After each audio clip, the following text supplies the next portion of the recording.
Here is a question. Read it carefully and think about the answer. Let us solve it step by step. Let us begin solving this step by step. All three structures represent 1,2-dimethylcyclopentane. There are two stereocenters, C1 and C2, giving possible stereoisomers, CIS, meso or racemic pair, and trans. Moving on to the next step. Both CH3 groups are on wedge bonds, both pointing up toward viewer, and both H atoms are on dash bonds, pointing down away. This means both methyl groups are on the same face. This is the CIS 1,2-dimethylcyclopentane. Since C1 and C2 each have CH3 up and H down, C1 is 1R2S or equivalent actually. For CIS 1,2-dimethylcyclopentane, the two stereocenters have opposite configurations, making it a meso compound. Structure I is the meso-CIS form. Moving on to the next step.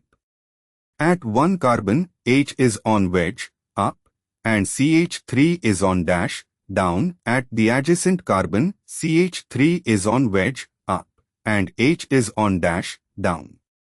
This gives one methyl up and one methyl down, trans, 1,2-dimethylcyclopentane.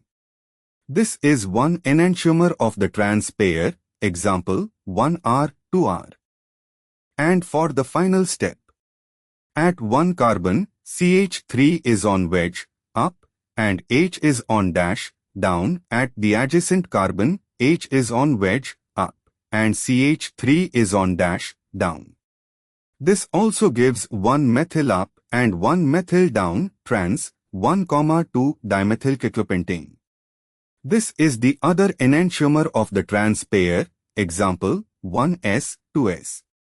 Structures 2 and 3 are both trans, 1,2-dimethylcyclopentane, but are non-superimposable mirror images of each other. They are enantiomers.